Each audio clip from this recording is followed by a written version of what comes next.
ሰላም ጤና ይስጥልን ውድ አድማጭ ተመልካቾች እንደምን ናችሁ? ይህ ገበያ ሚዲያ ነው። ፕሮግራማችን ከገበያ ሚዲያ ዘውትር ምሽት 3 ሰዓት ተኩል ላይ ወደ እናንተ የሚደርሰው የዕለቱ የገበያ ሚዲያ ልዩ የፖድካስት ፕሮግራም ነው። በዛሬው የገበያ ሚዲያ ልዩ የፖድካስት ፕሮግራም እንደተለመደው ከኢትዮጵያ ብሔራዊ ጥቅምና አገራዊ ኢንተረስት ጋር የተገናኙ ወሳኝ መረጃዎችን ይዘናል። ቀዳሚ ያደረግነው የጅቡቲ ወቅታዊ ሁኔታን የሚዳስስ ነው። ጅቡቲ በኢትዮጵያና በግብፅ መካከል እንደዚሁም በእስማኤል ኡመር ጊሌና በተቃዋሚዎች መካከል አጣብቂኝ ውስጥ ወድቃለች። በእርግጥም የጅቡቲ አሁናዊ ሁኔታ ወዴት ሊያመራ ይችላል? ጅቡቲስ ከኢትዮጵያ አፈንግጣ ከግብፅ ጋር ተጣምራ ትዘልቀዋለች ወይስ አዲስ ለውጥ ይኖራል? እስካሁንስ የተካሄደው ርቀት ምንን ያሳያል? በስፋት የምናየው ይሆናል። በተለይም የኢትዮጵያ 90% የውጭ ገቢ ንግድ የሚደረግባት ጅቡቲ አሁን ከግብፅ ጋር የፈጠረችው ጥምረት ምናልባትም የእስማኤል ኡመር ጊሌን ግብዓተ መሬትን በመፈጸም ጅቡቲ ሌላ ታሪክ ውስጥ እንድትገባ ሊያደርጋት እንደሚችል የሚያነሱ የጂኦፖለቲክስና የዓለም አቀፍ ግንኙነት ተንታኞች የሚያስረዱት ሐሳብ አላቸው። ይህንንም ጉዳይ በመጨመር በአጠቃላይ የተለያዩ ከጅቡቲ አሁናዊ ሁኔታና በቀጣይ ምን ሊፈጠሩ ይችላሉ የሚሉ ሐሳቦችን ማዕከል ያደረገ የትንተና መረጃ አለን። እንደዚሁም አልሲሲ የጣሉት መልህቅ አልሲሲ ከሰሞኑ ከፍተኛ አጣብቂኝ ውስጥ በመውደቃቸው ምክንያት በተለይም ኢትዮጵያና ከኢትዮጵያ ጋር የተጣመሩ ኃይሎች እየወሰዱ ያሉት እርምጃና የሚሄዱበት አካሄድ ከዚህ ቀደምም ደጋግመን እንደነገርናችሁ ግብፃውያን ግራ ስላጋባቸው አዲስ መልህቅ በሶማሊያና በጅቡቲ የባህር ዳርቻ ለመጣል ሙከራ እያደረጉ መሆናቸው ተሰምቷል። ውሳኔም ተላልፈዋል። ውሳኔው ምንድን ነው? የግብፅ መንግሥት የጦር መርከቦች እንዲጠጉ የተወሰነ ውሳኔ አለ። ይህ እንዴት ተወሰነ? ለምን ተወሰነ? ውሳኔው በዋናነት ምንድን ነው? አሁን ግብፅ በዚህ ቀጠና ላይ አዲስ እንቅስቃሴ ለማድረግ ያስተላለፈችው ውሳኔ በምን ምክንያት የተነሳ ነው? እንደዚሁም ደግሞ ምን አይነት ውሳኔ ነው? ምን ነገሮችን ደግሞ የሚቃኝ ነው የሚለውንም በስፋት እናነሳላችኋለን። እንደዚሁም የሱዳን ጉዳይ አሁንም ወሳኝ እንደሆነ ቀጥሏል።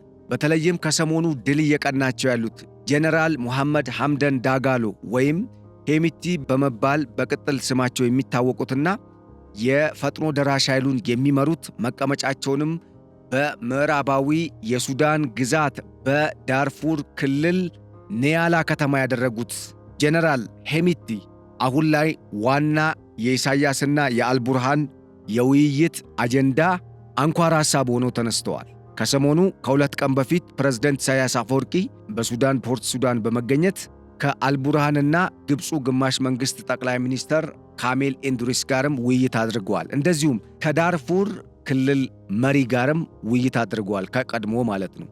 ይሄ ጉዳይ እንዴት ይታያል? እናየዋለን። ኢሳያስና አልቡርሃን በፖርት ሱዳን ምን መከሩ? በእነኚህ በሦስት ዋና ዋና አጀንዳዎች ላይ ቆይታ የምናደርግ ነው የሚሆነው። ሌሎችም ወሳኝ የሚባሉ ከኢትዮጵያ ብሔራዊ ጥቅም ጋር የተሳሰሩ መረጃዎች እንደዚሁ እናካትታለን። አብራችሁን እንድትቆዩ የጋበዝን፣ ቆይታችሁ ያማረ እንደሚሆን በማመን ለቻናላችን አዲስ የሆናችሁ ቻናሉን ሰብስክራይብ፣ ፕሮግራማችንን ደግሞ ላይክ እና ሼር እንድታደርጉ እየጋበዝን የምትሰጡን አዲስ ሐሳብ አስተያየት ካለ እንደዚሁም የምታክሉልን መረጃም ካለ እንደዚሁ እንቀበላለን። በዚህ የገበያ ሚዲያ ልዩ የፖድካስት ፕሮግራም ላይ ማታ ማታ እንድትሳተፉ ሐሳብ አስተያየትም እንድትሰጡ እንድታበረታቱን፣ በተለይ ኮሜንቱም ላይ ላይክ ሼርን በማድረጉም ላይ እንግዲህ እንድታበረታቱን እየጋበዝን በቀጥታ ወደ መረጃችን ተሻገርን።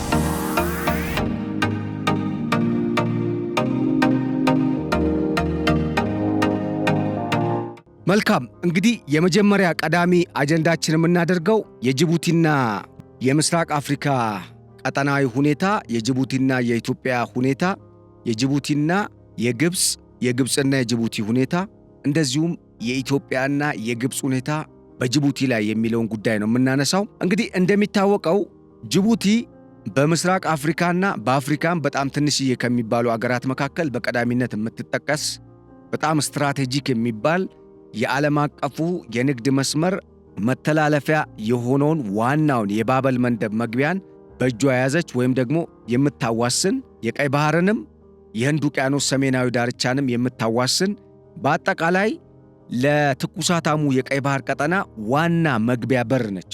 እንደዚሁም የኢትዮጵያ 90% የሚሆነው የውጭ ገቢ ንግዷ በጅቡቲ በኩል ነው የሚከናወነው። እንግዲህ ላለፉት 30 ምናምን ዓመታት ኢትዮጵያና ኤርትራ ከተለያዩ በኋላ በተለይ ባለፉት 25 ኦር 28 ለሚጠጋ ዓመት ጅቡቲ የኢትዮጵያ ወሳኝና ብቸኛ አማራጭን በመሆን ስታገለግል ነው የነበረው። ይህን ስል ለምሳሌ በኢህአዲግ ዘመን የፖርት ሱዳን ለኢትዮጵያ በተወሰነ ደረጃ አገልግሎት ሲሰጥ ነበረ። የሞምባሳ ወደብንም ኢትዮጵያ ለመጠቀም ሞክራ ነበረ። እንደዚሁም በኮንትሮባንድ መልክ የተለያዩ እንቅስቃሴዎች የሚደረጉበት ቢሆንም በሐርጌሳ በኩል ይሄ የበርበራ ወደብን በተወሰነ ደረጃ መጠቀም የሚታይ ነበረ። እንደ አጠቃላይ ግን በዋናነት የኢትዮጵያ የባህር በር በተለይ በወደብነት ወይም በወደብ አገልግሎት ዘርፍ የውጭ ገቢ ንግዷ ሲከናወን የቆየው በጅቡቲ ወደቦች አማካኝነት ነው ይታወቃል። ይሄ ጉዳይ ከሰሞኑ እንግዲህ ኦልሞስት አሁን 1 ዓመት አልፎታል። 1 ዓመት ከዛ በላይ የኢትዮጵያ የባህር በር ጥያቄ መነሳትን ተከትሎ በጅቡቲ መንግስት በኩል ትንሽ ደስተኝነት አልታየም።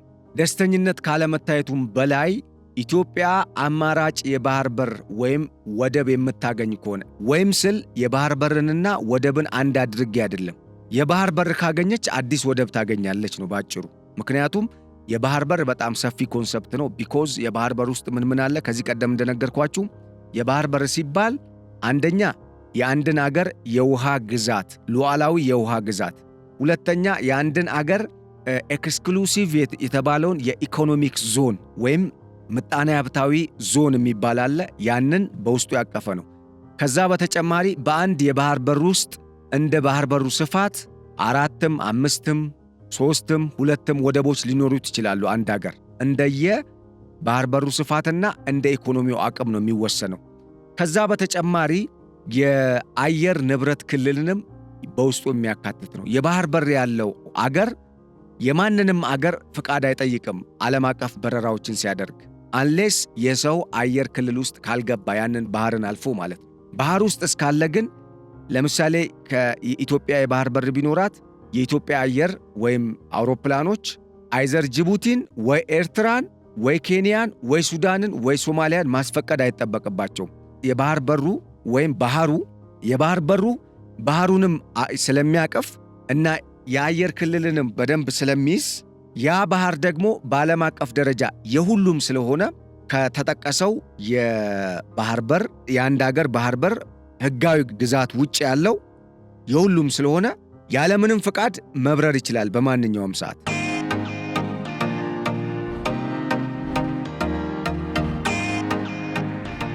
አሁን ባለንበት ሁኔታ ግን የኢትዮጵያ መንግስት አይዘር የጅቡቲ መንግስትን ማስፈቀድ አለበት ወይ የኤርትራ መንግስትን ወይ የሶማሊያን፣ ወደ ታች ደግሞ ዞሬ በራለሁ ካለ የኬንያ መንግስትን ማስፈቀድ አለበት።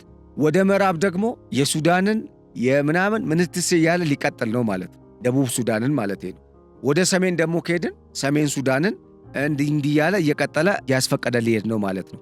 የባህር በር ቢኖረንስ የጅቡቲ አየር መንገድ በባለቤትነት የሚያስተዳድራቸው አውሮፕላኖች ከጅቡቲ ዋና ከተማ ከጅቡቲ ተነስተው ወደ ማንኛውም አገር ለመብረር ሙከራ ወይም እንቅስቃሴ ሲያደርጉ ሲነሱ የማንንም አገር ፍቃድ አይጠይቁ።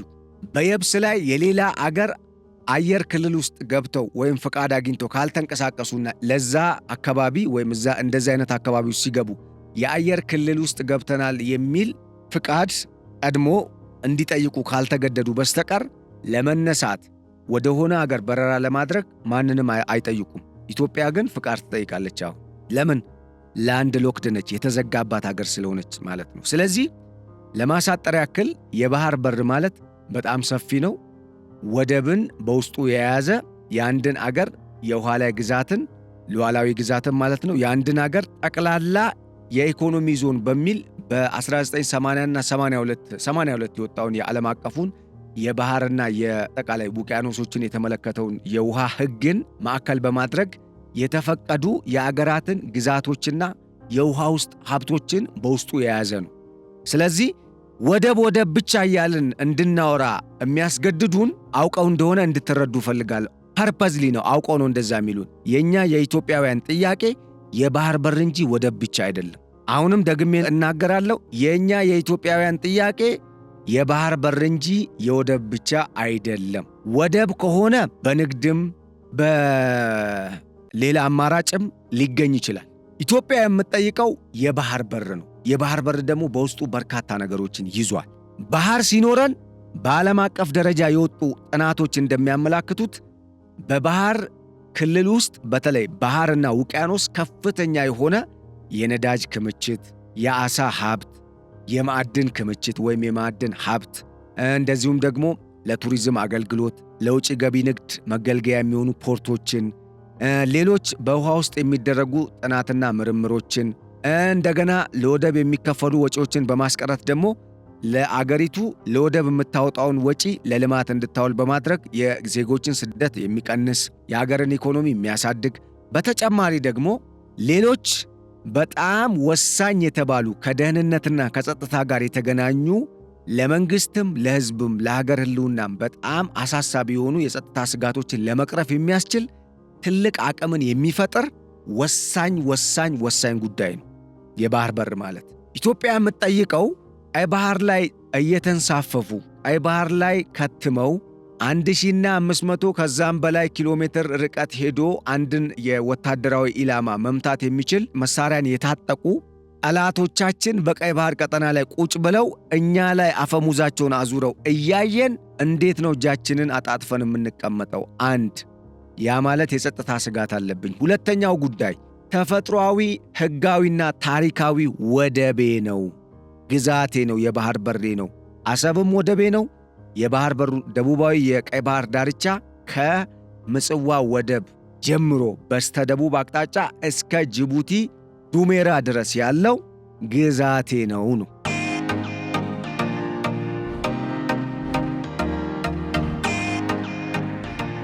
ይሄ ደግሞ ግዛቷ መሆኑን በበርካታ መረጃዎች አይደለም እምላችሁ፣ ማስረጃዎች የተጠናከረ ኢትዮጵያ ባለቤት የሆነችበት መብቷ ነው።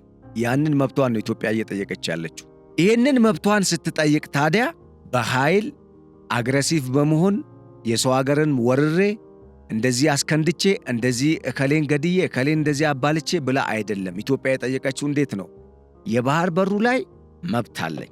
አንደኛ ከባህር በሩ 30ና 40 ኪሎ ሜትር ርቀት ላይ የምገኝ አገር ነኝ። ሁለተኛውና መሰረታዊ ጉዳይ ይሄ የባህር በር የተወሰደው በአግባብና ሕግን በተከተለ መንገድ አይደለም። ስለዚህ ሕግን የተከተለ ከዚህም በኋላ ኤርትራም ሆነች ኢትዮጵያ በዘላቂነት በሰላም መኖር የሚችሉበትን የሕግ ማዕቀፍ ማዕከል ያደረገ መሰረት ያደረገ ስምምነት እንፈራረም፣ እኛም የባህር በራችንን እናገኝ፣ እናንተም ከኛ ጋር በሰላም ኑሩ። ይሄ እንዲሆን ደግሞ እስካሁን በአሻጥርም የተወሰደም ቢሆን ኤርትራ ራሷ ከኢትዮጵያ ስትገነጠል በአሻጥር የተገነጠለች ቢሆንም ነገር ግን ያ የታሪክ ስብራት አሁን ላይ እንዲቃናና ሰላማዊ በሆነ መልኩ አገራቱ በሁለቱም በኩል ሰላም ተፈጥሮ በዘላቂነት በጋራ የኢኮኖሚ ትብብርና አጠቃላይ ቀጠናዊ ውህደት ተጣምረው እንዲሰሩ ለማድረግ እኔ ምን ልስጣችሁ? አየር መንገድ ላይ ይሄን ያህል ሼር ልስጣችሁ፣ ከኢትዮ ቴሌኮም ይሄን ያህል ሼር ልስጣችሁ፣ ከኤሌክትሪክ ኃይል ገቢ ይሄን ያህል ልስጣችሁ፣ ዓመታዊ በጀት ለኤርትራ በየዓመቱ በፓርላማ ለኢትዮጵያ ሲበጀት ለኤርትራም ቀመር ወጥቶ እየተበጀተ በዛ እንካካስና እንቀጥል፣ እናንተ የባህር በሩን ስጡን ወይስ እንዴት ነው የምትሉት ብላ ነው ጥያቄ ያቀረበችው። ማንም አገር ይሄንን አያደርግም። በነገራችን ላይ የየትኛውም አገር መንግስት አያደርግም። እስኪ ቻሌንጅ አድርጉኝ። የየትኛውም አገር መንግስት ለምሳሌ ራሽያ ዩክሬንን ሳትወር ይሄን ግዛት የኔ ነው፣ ይሄን ግዛት እፈልጋለሁ ብላ ተከስና የጸጥታው ምክር ቤት ታቀርብና ከዛ በኋላ የዩክሬን መንግስትና የራሽያ መንግስት አሁን ለድርድር ቢቀርቡ እርግጠኛ ሆኜ የምነግራችሁ ነገር ራሽያ የምታጣው ነገር የለም፣ አቅም ስላላት። አንድ ሁለተኛ ወደ ጦርነት ቢገቡ የራሽያ መንግስት ምን ሊወስድ እንደሚችል የዩክሬን መንግስት ስለሚያውቅ ማለት ነው። ያው መጀመሪያ ላይ ማቅማማቱ አይቀርም። ባትገባ ነው የምላችሁ እንኳን ገብታ። ነገር ግን ራሽያ ምንድን ነው ያደረገችው? የምን ድርድር ነው ያለችው? አንደኛ ወደ ኔቶ ሊገቡ ነው። ኔቶ ገቡ ማለት ቀስ እያለ ኔቶ ራሽያ ብብት ውስጥ ሊገባ ነው፣ ሆድ ውስጥ ሊገባ ነው ማለት ያ ማለት ሊበትናት ነው። ስለዚህ ኔቶ ውስጥ መቀላቀል አትችልም ዩክሬን። አንድ ሁለተኛ የዩክሬን ራሽኛ ተናጋሪ የሆኑ ዜጎች በስፋት የሚኖሩባቸው ግዛቶች የኔ ናቸው ብላ ታምናለች ራሽያ። እነኛንም ማስመለስ ትፈልጋለች። በሌላ አነጋገር ሶቪየት ህብረት ሲፈርስ 1980ዎቹ ያው 90 ላይ ነው ይሄ የኮልድ ዋር ኢራ የቀዝቃዛው ጦርነት ያበቃው። ያኔ የተወሰዱ ወይም ደግሞ ወደ ዩክሬን የሄዱ ግዛቶች ወደ ራሽያ መመለስ አለባቸው የሚል አቋም ነው ያላቸው ፕሬዝዳንት ቭላዲሚር ፑቲን። አንላይክ ራሽያ ወደ ምስራቅ አፍሪካ ቀጠና ስንመጣ ፒውርሊ በትክክል ግልጽና ተጨባጭ በሆነ መልኩ ስናወራ ኢትዮጵያና ኤርትራ በጣም የሚለያዩ የማይገናኙ ሀገራት ናቸው በኢኮኖሚና በወታደራዊ አቅም። እንደ ህዝብ ደግሞ ማንም አገር ሊያለያያቸው የማይችሉ በታሪክ፣ በደም፣ በቋንቋ፣ በተለያዩ እሴቶች፣ በጂኦግራፊ ምን ያሉ ናቸው የተዋቀሩ አገራት ናቸው። የተጣጣሙ የተጋመዱ አገራት ናቸው። እንግዲህ አሁን ይሄ ጉዳይ መጀመሪያውኑ በኃይል እንዲፈታ የኢትዮጵያ መንግስት ፍላጎት ኖሮት ቢሆን ኖሮ እንደ ራሽያ አይነት አካሄድን ነበር የሚሄደው። ጥያቄውን አያቀርብም፣ ነገሮችን በሚስጥር ይይዛል። ከዛስ በኋላ ዝም ብሎ አቅሙን ያደራጃል ከኤርትራ ጋር ሰላም ነኝ ብሎ መጨረሻ ላይ ወረራ ይፈጽም ነበር። ሸርና ተንኮል ቢሆን ኖሮ ወይም ደግሞ የሻዕቢያ መንግስት በአፈቀላጤው በነ የማነ በኩል እንደሚነዛው አይነት የፕሮፓጋንዳ መረጃ የኢትዮጵያ መንግስት ኤርትራን ለመውረር እሳቤው ቢኖረው ወይም ዓላማና ዕቅድ ኖሮት ቢሆን ኖሮ ምንም ችግር የለውም። የሻዕቢያ መንግስት እኮ በሰሜኑ የኢትዮጵያ ጦርነት ወደ ኢትዮጵያ ዘልቆ ሲገባ፣ ወደ ትግራይ ክልል ዘልቆ ሲገባ እኮ የሻዕቢያ ጦር እኮ ሚስጥር እኮ ይታወቃል። ይህን ስል የኢትዮጵያ ሚስጥር አይታወቅም አይደለም። የኢትዮጵያ መንግስት የተረከበውን እያደሰ ነው የነበረው። በወቅቱ ምን እያረገ ሪስትራክቸር እያደረገው ነው የነበረው። መከላከያውንም፣ የደህንነት ቢሮውንም፣ አብዛኛውን የመንግስት ቢሮ። የሻዕቢያ መንግስት ግን ራሱ ነው ምናልባት የሚቀራመተው ሀብት ከሌለ በስተቀር እዛው ነው። ምንም ለውጥ አላሳየም። ስቲል ነው ያው ነው ያ መንግስት ነው ያለው አይደል እንዴ በኤርትራ። ለዛውም እኮ በኢትዮጵያ ቢያንስ ኢሳያስና አቶ መለስ ዜናዊ ወደ ስልጣን ከመጡ በኋላ አቶ መለስ ዜናዊን ጨምሮ 3 መሪዎች እኮ ተቀያይረዋል። አሁን ጠቅላይ ሚኒስትር ዶክተር አብይ አህመድ እስከመጡበት ጊዜ ድረስ በኤርትራ ማን ያለው? ራሱ ኢሳያስ አፈወርቂ ነው እስካሁን ያለው። እና ይሄን ተንኮል አስቦ ቢሆን ኖሮ የኢትዮጵያ መንግስት ምንም ጥያቄ የለውም ለኤርትራ ጥያቄ ማቅረብም፣ ይሄን ያህል ብር እንሰጣለን እነሱ እንደሚሉት ምንም የሚቀርብ ጉዳይ የለም፣ አያስፈልግም ነበረ። ምንድነው የሚያደርገው? ጀስት በቀጥታ እርምጃ መውሰድ ይችል ነበር።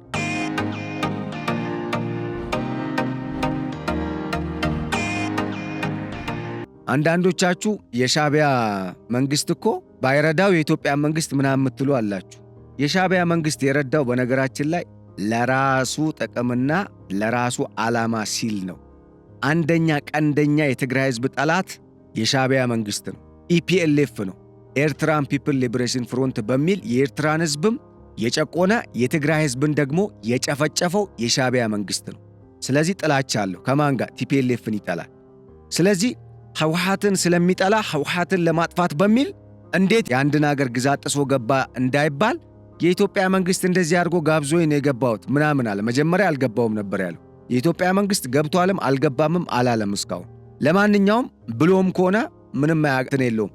ፖይንቱ ምንድነው? እኔ ለዚህ ጋር ላስረዳ የፈለኩት ጉዳይ ኢትዮጵያን ትላንትም ያተራመሰው ሻዕቢያ ነው፣ ዛሬም ለማተራመስ ሙከራ የሚያደርገው የሻዕቢያ መንግስትና የግብፅ መንግስታት ናቸው። ይሄ ይታወቃል። ነገሩ ምንድነው ግን አሁን የሻዕቢያ ፀሐይ እየጠለቀች ነው። ባጭሩ ላስረዳችሁ የፈለኩት ነገር ይሄ ነው።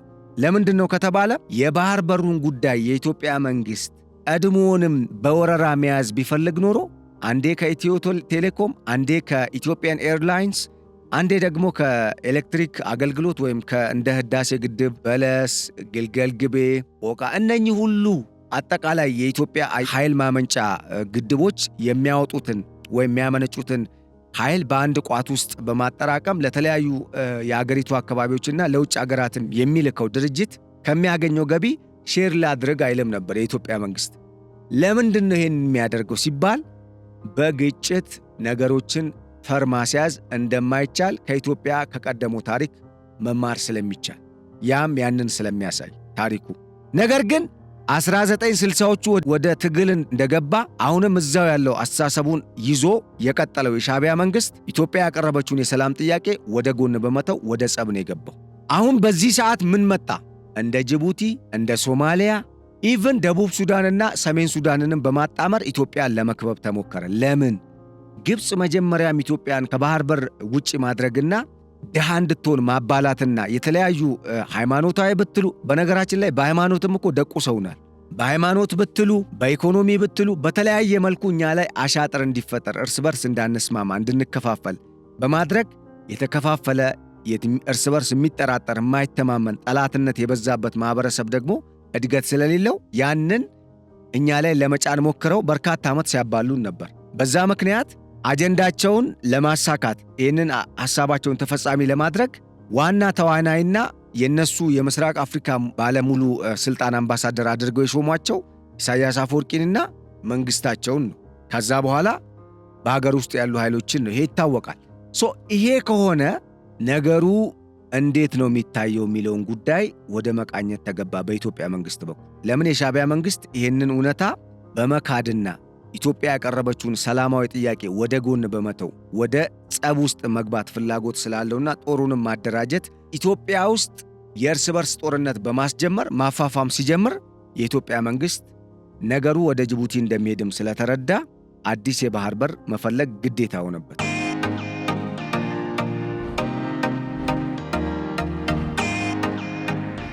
ኢማጂን ከጅቡቲ ጋር አንድም አይነት ውዝግብና ቁርሾ ሳይፈጠር ድምፅ ሳይሰማ ነው ከሶማሌላንድ ጋር ያለንን ግንኙነት የጨረስነው። የምታስታውሱ ከሆነ ለምንድን ነው ያኔ ከሶማሌላንድ ጋር የተፈራረመው?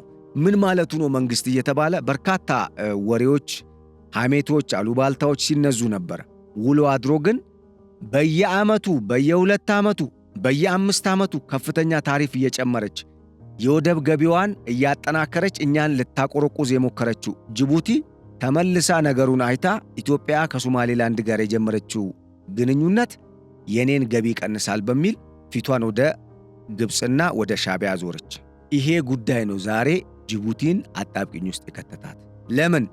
የኢትዮጵያ መንግስት ከበርበራ ወደብ ጋር በተያያዘ የበርበራ ወደብን ለመጠቀምና ከሶማሌላንድ ጋር አብሮ ለመስራት ፍላጎት ያሳየው ይሄ ጉዳይ እንደሚመጣ ስለተሰላ ነው፣ ስለታሰበበትና ያው ፖሊሲ አይደል እንዴ? ተጠንቶ ነው መቼም ፖሊሲ አይደል እንዴ የሚረቀውና ተግባራዊ የሚደረገው። ዝም ብሎ መቼም ወጥቶ ፖሊሲ አይሆንም አይደል?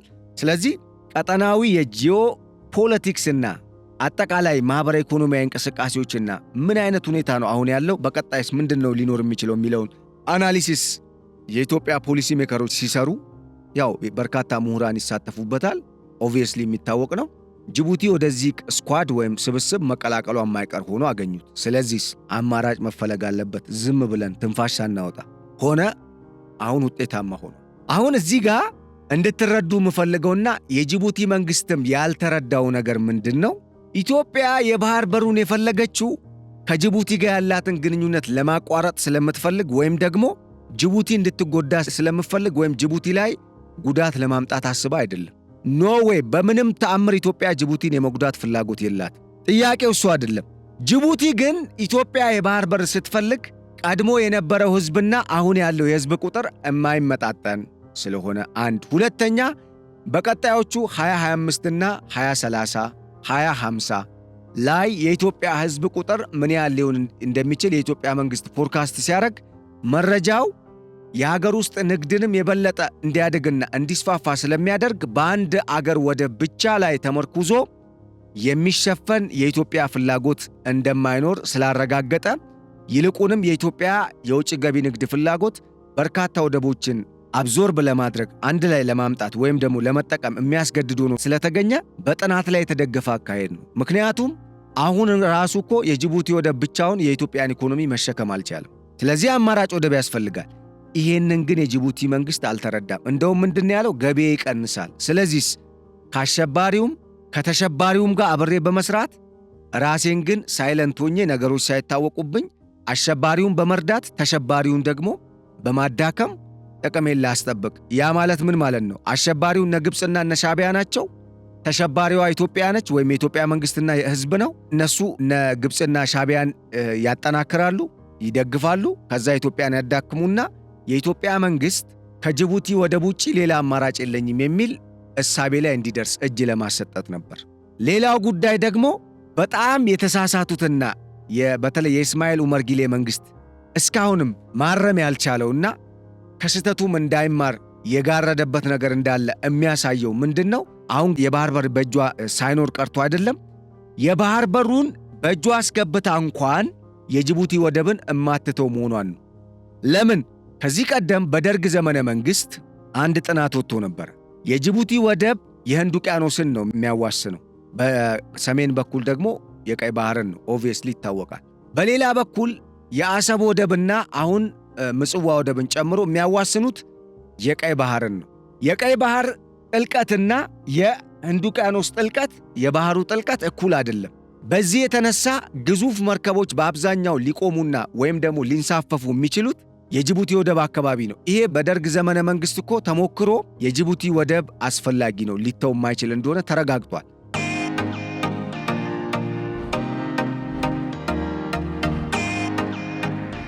ይሄንን እያወቀ ግን የጅቡቲ መንግሥት ኢትዮጵያ የባህር በሩን የምትፈልገው አንድም ለደህንነቷም እንደሆነ ለውጭ ገቢ ንግዷ ብቻ ሳይሆን ወይም ሌላ አማራጭ ወደብ ስላስፈለጋት ብቻ ሳይሆን ለደህንነቷም ስጋት ስለተጋረጠባትና ጅቡቲ ትላንትና የኢትዮጵያ አካል የነበረችው በሬ ቆዳ የምታክለውን አገር ጭምር እያስፈቀደች መውጣትና መግባት ኢትዮጵያን የማይመጥን ለክብሯ የማይመጥን የኢትዮጵያን ሕዝብ የማይመጥን ሆኖ ስለተገኘ እንደሆነ እያወቀ ከነ ግብፅና ከነ ኤርትራ ጋር ተጣመረ።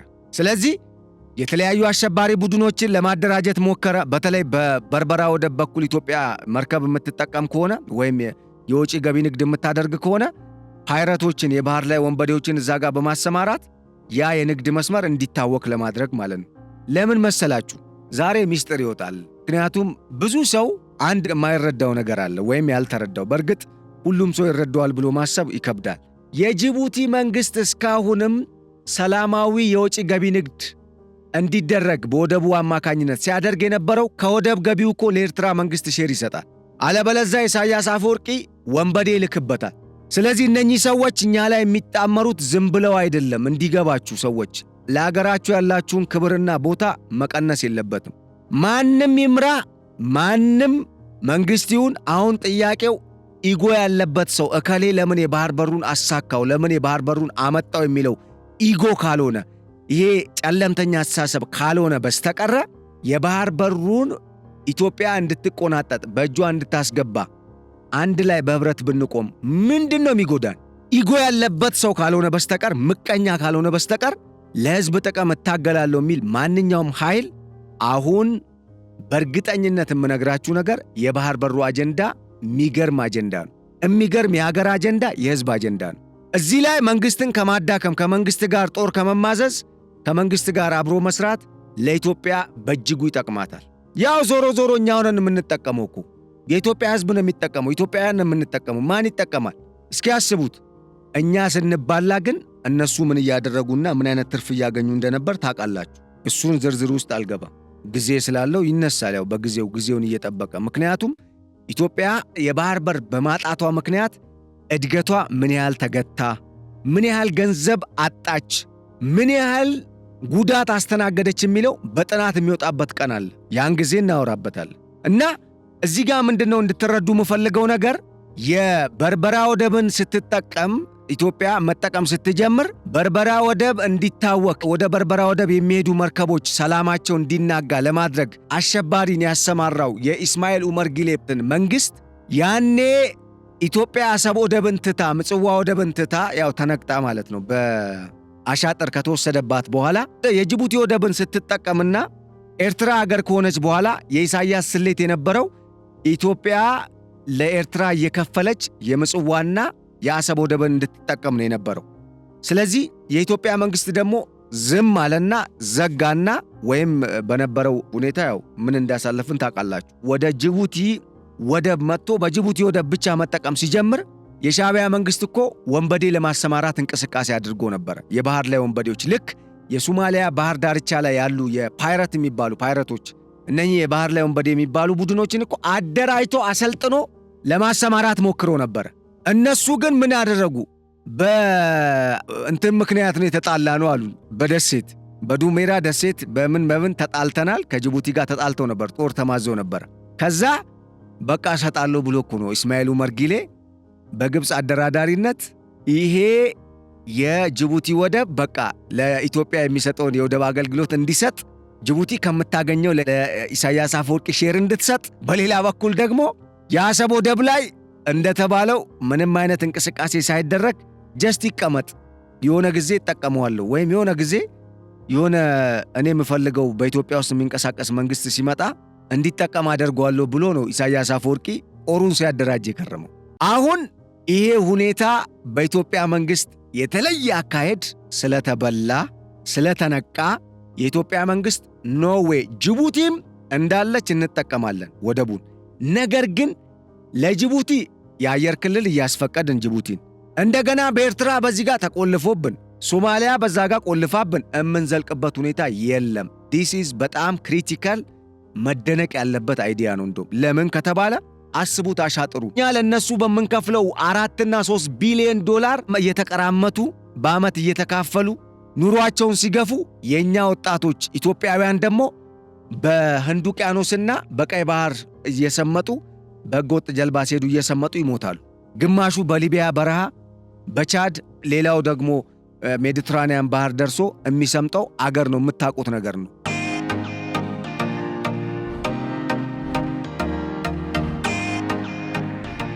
አንድም ቀን የኢትዮጵያ ወጣት ግን በዛ ጋር ሲያልፍ ክብር አግኝቶ አያውቅም። ከኢትዮጵያ እየበሉ እየወሰዱ ማለት ነው። እና ሰሞኑን ከግብፅ ጋር የተጣመረችው ጅቡቲ ኢትዮጵያ ይህን የባህር በር አታገኝም በሚል ማለት ነው።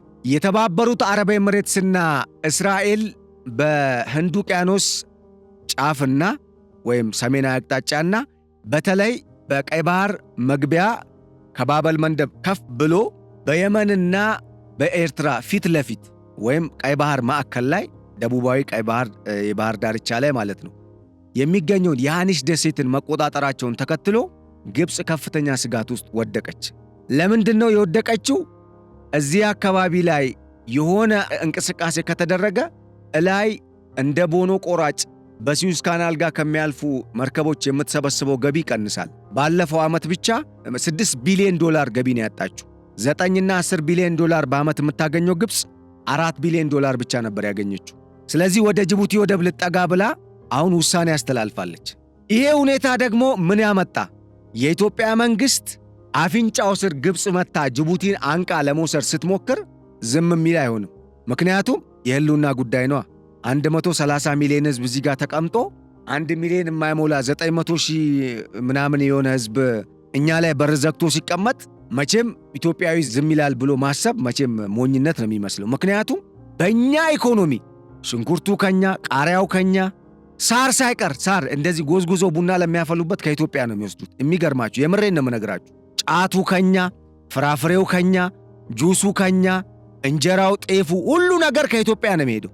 ሌላውን ትላላችሁ እንዴ? ድሮ ከቻይና ሲያስገቡ የነበሩትን ሩዝ አሁን ከኢትዮጵያ በህገወጥ መንገድ ማስገባት ጀምረዋል። የኛ ህዝብ ሳይጠግብ ይሄን ሁሉ እየሰጠን በግዳጅ እኮ ነው ማለት በቃ ስምምነት አድርገን ተጨማሪ ደግሞ በዓመት 3 እና 4 ቢሊዮን እየከፈልናቸው ከግብፅ ጋር ተጣምረው እኛ ላይ በር ሊዘጉ ፈለጉ። እነማን? እነ ኢስማኤል ኡመር ጊሌ። እና አሁን ዝም ልንላቸው ነው? አንልም። በዚህ የተነሳ በአንድ በኩል በግብፅ በኩል ያለው ጫና፣ በሌላ በኩል በኢትዮጵያ ያለው ጫና ኢስማኤል ኡመር ጊሌን ሳንዱች ሊያረጋቸው በጣም ተጨንቀዋል። ነገር ግን ይህንን ጭንቀት በቀላሉ መቅረፍ ይችሉ ነበረ። አሁንም ይችላሉ። ግብፅን ውጪልኝ ማለት በቃ ኢትዮጵያን ብቻ መያዝ። ለምን ከተባለ ባይኖ ሚንስ የኢትዮጵያ መንግስት ዝም አይልም። ኢትዮጵያዊ ዝም አይልም። ባጭሩ የጅቡቲ ወደብ የነ ግብፅ ዕቅድ ምንድን ነው? ጅቡቲ በሯን በኢትዮጵያ ላይ እንድትዘጋ ለኪሳራው እነ ሳውዲ አረቢያ እያዋጡ እንዲከፍሉ ከግብፅ ጋር፣ በአንጻሩ የሻዕቢያ መንግስት ለሚያደርገው አጠቃላይ የጦር እንቅስቃሴ ድጋፍ በማድረግ የስለላም በተለይ አፋሮችን በማደራጀት የኢትዮጵያ መንግስት ላይ እንዲነሱ የማድረግ ተልዕኮ ነበር ለጅቡቲ መንግስት የተሰጠው። የኢትዮጵያ መንግስት ደግሞ ቀደመው። አሁን ተመልከቱ እንግዲህ የጅቡቲ መንግስት በጣም ከመጥገቡና እያገኘ ያለው ገቢ ምንም ቀልቡን ናላውን ስላዞረው ይሄ ቀልቡን ስለነሳው በሀብት ላይ ሀብት እየተደመረለት እየተጨመረለት ስለዘለቀ እስካሁን 30 ምናምን ዓመት ሰብአዊነትና ህልውና የሚባለውን ጉዳይ ረስቶታል።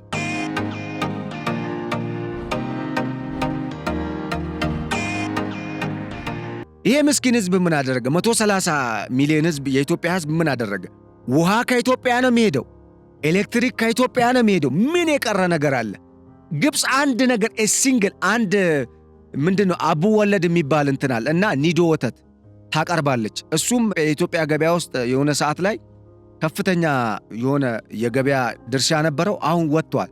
ሐልዋ ምናምን ናቸው ከተባበሩት አረብ ኤምሬትስ ከሌላው ዓለም ሀገራትና ከኔዘርላንድ ነው እየመጣ ያለው እና እዛ ጋር ቀይ ባህር ላይ በተለይ መግቢያው አካባቢ የተባበሩት አረብ ኤምሬትስና እስራኤል ሰፍረዋል። የተባበሩት አረብ ኤምሬትስ በነገራችን ላይ የጦር ሰፈር ገንብታ አየር መንገድ ገንብታ የሚገራረም መሳሪያ እዛ ጋር አስቀምጣለች።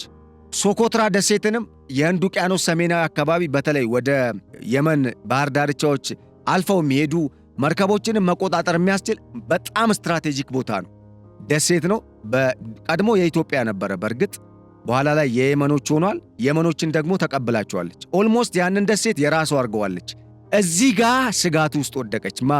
ግብፅ። ግብፅ ደግሞ ብቻዋን አይደለችም፣ ከሳውዲ ጋር ነበረች። ሳውዲም ስጋቱ ውስጥ ወድቃለች። ለምንድን ነው ከተባለ ሳውዲ አረቢያና የተባበሩት አረብ ኤምሬትስ በቀጠናዊ ጉዳዮች ላይ ሰጣ ገባ ውስጥ ናቸው፣ ፉክክር ውስጥ ናቸው። ከዛ የተባበሩት አረብ ኤምሬትስን ትተው ኢራን ለመሄድ ሞከሩ። ኢራን ደግሞ ከኳታር ጋር ጥብቅ ነች። ኳታር ደግሞ ከሳውዲ አረቢያ ጋር ቁርሾ አላት። ስለዚህ ግዴታ ከሳውዲ አረቢያ ይልቅ ከተባበሩት አረብ ኤምሬትስ ጋር ነው የምትሰራው። እስራኤልና ኢራን ደግሞ በቀጠናዊ ጉዳይ ግጭት ውስጥ ናቸው። አሁን ባለው ተጨባጭ ሁኔታ ግን አሜሪካ ለኳታር ማረጋገጫ ስለሰጠች ኳታር ባይኖሚንስ የእስራኤልንም የአሜሪካንንም ኢንተረስት የሚነካ ጉዳይ ውስጥ እንደማትገባ ፈርማለች። ይሄ የአብርሃም አኮርድ የሚባለውን ስምምነትም አሁን ተግባብታበት ነው ወደ ስምምነቱ የገባችው። ስለዚህ አሁን የኃይል ሚዛኑ ኢትዮጵያ ወደ ተጣመረቻቸው አገራት መጥቷል። የቀጠናው ዘዋሪ የሆኑ ነው ያሉት። ይሄ ጉዳይ ደግሞ የነ ግብፅን ስኳድ በጣም ነው ያስደነገጠው። በዚህ ምክንያት አልሲሲ ከሰሞኑ ምን ወሰነ? የግብፅ የጦር መርከቦች ወደ ሶማሊያና ወደ ጅቡቲ የባህር ዳርቻዎች እንዲጠጉ አስቡት። ከትላንት በስቲያ የፈረንሳይ መንግስት ከኢትዮጵያ ጋር ምድር ኃይሉንም ጭምር በማጣመር ለመንቀሳቀስ እየሞከረ ነው በምስራቅ አፍሪካ ቀጠና። እንደው በምን ሐሳብ ነው? ፈረንሳይ የጅቡቲ ፕሮቴክቶሬት ነች። ፕሮቴክቶሬት ማለት ሞግዚት ነች። እንዴት ቢያስቡ ነው አሁን ግብፅ ገብታ ጅቡቲ ውስጥ ሙሉ በሙሉ ከኢትዮጵያ ፈልቅቃ ልትወስድ የምትችለው? ሞኝነት እኮ ነው። በነገራችን ላይ እኛስ ዝም እንላለን፣ የኢትዮጵያ መንግስት ዝም ይላል። ጉሮሮ እኮ ነው። እዛ ጋር የተባበሩት አረብ ኤምሬትስና እስራኤልን እነካለሁ ካለች ምን እንደሚመጣባት ታውቃለች። አሁን ግዴታ ኢትዮጵያን ከቆለፍኩኝ በቃ ኢትዮጵያ ከኔ ጋር ትደራደራለች በአባይ ውሃ፣ ከዛ ለቅቄ እወጣለሁ። አይሰራም፣ ተበልታለች። እና አሁን እስማኤል ኡመር ጊሌ በዚህ ምክንያት አጣብቅኝ ውስጥ ገብቷል። ሌላው እስማኤል ኡመር ጊሌ ራሳቸው በውስጥ የፖለቲካ ጉዳይ በጣም ክፍፍል ውስጥ ነው ያሉት። በጣም ተጨንቀዋል። የአፋሩ ጎሳ ስልጣን ለመያዝ ይሞክራል እዛ ውስጥ ያለው። ኢሳ ራሱ 3 ጎሳ ነው። አንዱ ጎሳ ብቻ ነው ስልጣን ላይ ያለው። ከአንዱ ጎሳም አንድ ክላን ነው። ኢሳዎች ራሱ ከአፋር ጋር ተጣምረው ሁለቱ የቀሩት ጎሳዎች ማለት ነው የእስማኤል ኡመር ጉሌ መንግስት ላይ ተቃውሞ እያሰሙ ነው ያሉት። ጅቡቲ በዚህ አይነት ጡዘት ውስጥ ነው ያለችው። እንግዲህ እቺ ጅቡቲ ነች የኢትዮጵያን ጉሮሮ ለመዝጋት የኢትዮጵያን የውጭ ገቢ ንግድ ለማስተጓጎል ከግብፅ ጋር እየተጣመረች ያለችው እና ከሰሞኑ ይሄ ለውጥ መምጣቱን ተከትሎ የጅቡቲ መንግስት እንዴት ይሻላል በሚል ከሶማሊያ ጋር ውይይት ያደርጋሉ። ከሶማሊያ ባለስልጣናት ጋር አማራጩ ኢትዮጵያ ሆኖ ተገኘ እንደ መፍትሄ ሐሳብ ሲወያዩ። ለምን ከተባለ ህዝባችን ጂኦግራፊካሊም በደምም በብዙ መልኩ የሚተሳሰረው ከኢትዮጵያ ጋር ነው። ሁለተኛ እኛ እንኳን ብንል የኢትዮጵያ መንግስት አይተውንም ወደሚል ድምዳሜ ነው ሄዱት። እንግዲህ በቀጣይ ምን ሊፈጠር ይችላል እናየዋለን። እውነታው ግን ይሄ ነው። እኛም ደግሞ አንተው በሐሳብ አቅርበናል። ሰላማዊ ግንኙነት እንዲኖረን ለምነናል።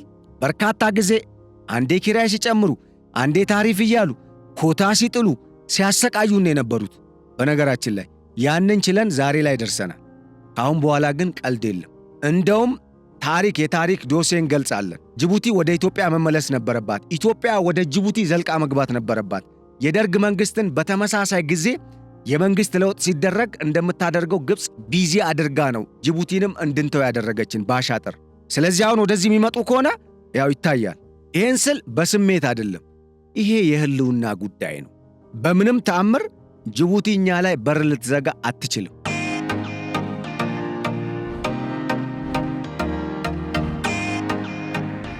ሁለተኛው ጉዳይ ወደ ሌላው አጀንዳ ሲሄድ በመጨረሻ ኢሳያስ አፈወርቂ ወደ ሱዳን ሄደው ነበር። ወደ ሱዳን ሄደው ከአልቡርሃን ጋር ውይይት አደረጉና አንዱ ውይይታቸውና ዋናው የውይይታቸው መሰረት የዳርፉር ጉዳይ ነው። ዳርፉር ማን ያለው?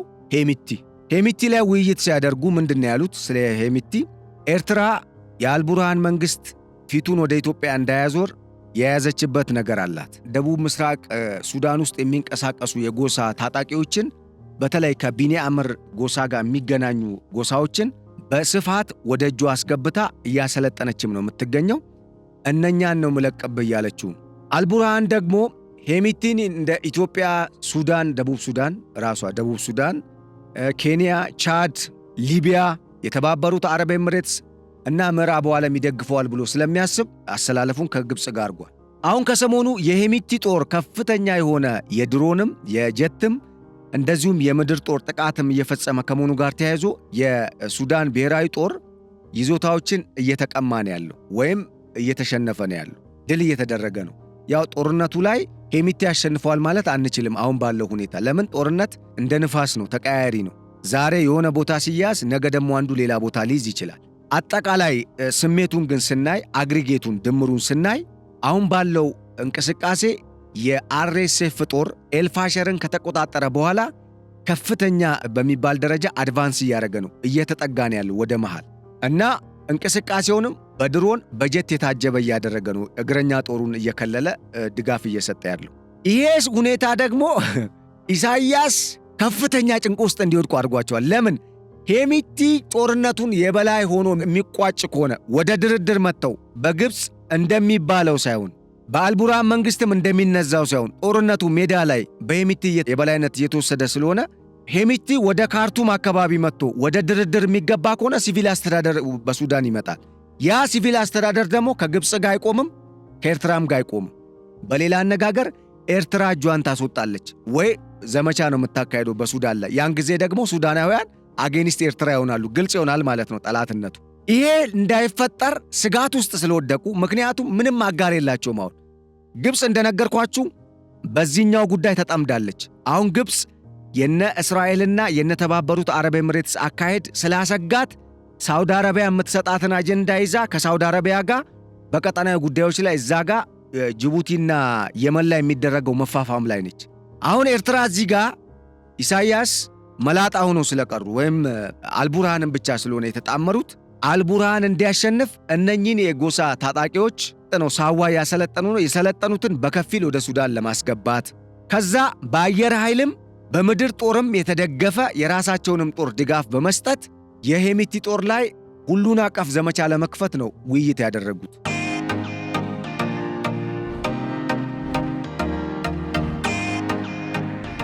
አስገራሚው ነገር ግን ተንታኞች አንድ ነገር ይላሉ እዚህ ላይ ኢሳይያስ አፈወርቂ የሚረዳው ጦር የለውም። የሰው ኃይል መርዳት አይችልም። የሰው ኃይል መርዳት የማይችለው አንደኛ የሰው ኃይል እጥረት ስላለበት፣ ሁለተኛ ደግሞ እቺን ነገር አደረገ ማለት ጠዋት አስመራና አሰብ በኢትዮጵያ እጅ ነው የሚወድቁት። ለምን? አንዱ ኢትዮጵያ ውስጥ በተለይ በትግራይ ክልል በአማራ ክልል ጦርነት እንዲነሳና እንዲቀሰቀስና ህዝቡ እንዲተላለቅ እያደረገ ያለው ኢትዮጵያውያን እርስ በርስ እንዲባሉ እያደረገ ያለው የሚሊተሪ ፐርሶኔል እጥረት ስላለበትና ሰራዊቱ በጣም ሞራሉ ስለወደቀ ነው። የሻዕቢያ ጦር በጣም ሞራሉ ወድቋል፣ ላሽቋል። ለምን? አንደኛ በሰራዊቱ ውስጥ ጭምር ይሄ የኢትዮጵያ የሰላም ጥሪ ዘልቆ ገብቷል። መፈንቅለ መንግስት ሊደረግ ነበር። ከሰሞኑ እኮ 4 የኤርትራ ባለስልጣናት እኮ በአንድ ወር ውስጥ እኮ ሞተዋል። ታመው እንደዚህ ሆነው እንዲሆነው ነው የተባለው። ራሱ ኢሳይያስ ራሱ የቀብር ስነ ስርዓት ላይ ተገኝቷል። የጦር ጀነራሎች ያሉበት ነው። እንግዲህ 4 የኤርትራ ከፍተኛ ባለስልጣናት ምስሉ ላይ ማየት ትችላላችሁ። እና ምንድነው አሁን የተፈጠረው ነገር? ኢሳይያስ አፈወርቂ የሰው ኃይል እጥረት ስላለባቸው ኢትዮጵያ ውስጥ ኢትዮጵያውያን እርስ በርስ እየተባሉ ጦርነቱ ወደ ኤርትራ ድንበር እንዳይሄድ ነው እየተከላከሉ ያሉት እንጂ እንደሚደነፉት ኢትዮጵያን የማሸነፍ ኢትዮጵያን ድባቅ የመምታት አቅም ስላላቸው አይደለም። እንደውም ኢትዮጵያ ነች ድባቅ የምትመታቸው። አይገናኝም። የኢትዮጵያ ጦርና የሻዕቢያ መንግስት ጦር አሁናዊ ቁመናቸው ባይኖ ሚንስ የሚገናኝ አይደለም። ፍለፊት የኢትዮጵያ ጦርና የሻዕቢያ ጦር ፍለፊት ቢጋጠሙ እመኑኝ የኢትዮጵያ ጦር በስነ ስርዓቱ ያሸንፋል። ምንም ጥያቄ የለውም። ሲጀመር እኔ ማስበው የኢትዮጵያ መንግስት በምን ጉዳይ ላይ የተዘጋጀ ነው? ስለ ኤርትራ አይደለም። እኔ ማስበው ቀጠናዊ ጦርነት እንዳይነሳ በሚል ስጋት ስላለ ያንን ቀጠናዊ ስጋት ለመመከት ከኤርትራም አልፎ ቀይ ባህር ላይ ሊነሳ የሚችል ጦርነትን መመከት የሚችል ኃይል ነው እየገነባ ያለው እኔ እንደሚመስለኝ እንጂ እዚህ ጋር ኤርትራ እንደምትደነፋው አይደለም። አንደኛ ሽማግሌው እኮ ህዝብ አንቅሮ ተፍቷቸዋል እንዴ! ወጣቱ እኮ የጃንዚ እንቅስቃሴ እኮ በኤርትራ ውስጥ እኮ አሁን እየተስፋፋ ነው ያለው በህቡ። ለምን መሬት ላይ ያለውን እውነት አንክዳለን? ይህን እኮ አዳንቄ አግንኛ አይደለም እያወሩ ያሉት መሬት ላይ ያለ ተጨባጭ እውነታ እኮ ነው። ብርጌድና አህመዱ አዲስ አበባ መጥቶ ተሰብስቦ ያውቃል? ከዚህ በፊት ሰምታችኋል? ዓለም አቀፍ ስብሰባ አድርጎ በኤርትራ የሥርዓት ለውጥ ይምጣ ብሎ እኮ የወሰነው ግራውንድ ስላለው ነው። በኤርትራ ውስጥ የጀመረው ሥራ ስላለ እኮ ነው።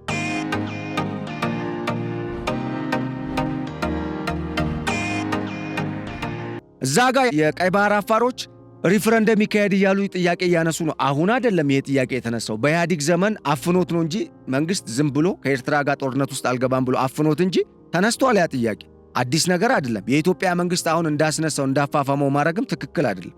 ነገር ግን በጅቡቲ ያለው ሁኔታን በደንብ ማጤንና ሁኔታውን በደንብ መረዳት ስለሚያስፈልግ ነው ዝም የተባለው። እኔ የምረዳው ያንን ነው። የኔ ትንተና ያንን ነው የሚያስረዳ። ምክንያቱም ጅቡቲ አሁን የምትሄድበት አካሄድ 2-3 ስቴፖች ከሄደች በኋላ እስታክ ያደርጋል። ቀጥ ብላ ነው የምትቆም፣ መሄጃ የላትም። አንደኛ ምድረ በዳ እኮ ነው ጅቡቲ። ሁለተኛ ኢስማኤል ኡመር ጊሌ አንድ ከተማ እኮ ነው፣ ደና ከተማ ያለው። እሱም እኮ ያ ከተማ እኮ የኢትዮጵያ ፍራፍሬና የኢትዮጵያ ሀብት የገነባው ነው። የኢትዮጵያ የተፈጥሮና ሰው ሰራሽ ሀብት የገነባው ነው። ምን አቅም አለው? ምክንያቱም ጅቡቲ ላይ የሚወሰደው እርምጃ ወይም ደግሞ ጅቡቲ ላይ የሚመጣው ለውጥ ይህንን በኤርትራ በኩል ያለውን ጉዳይ ያስተነፍሷል።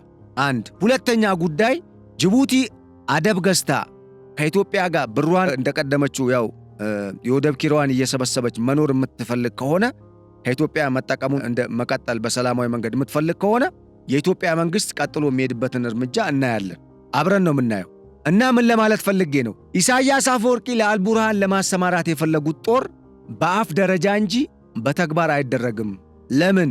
ከዚህ በፊትም ሞክረው ማንን ነው ሲያዋጉ የነበሩት?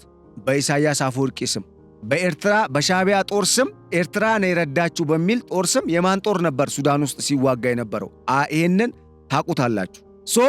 አሁን የመጨረሻ ነገሩ የሚብስባቸው ከሆነ እነኚህ የጎሳ ታጣቂዎችን በሳዋ እያሰለጠኑ ስለከረሙ እነሱን አሳልፈው ሊሰጡና የኢትዮጵያ ጦር በስነ ስርዓቱ ያሸንፋል። ምንም ጥያቄ የለውም። ሲጀመር እኔ የማስበው የኢትዮጵያ መንግስት በምን ጉዳይ ላይ የተዘጋጀ ነው? ስለ ኤርትራ አይደለም።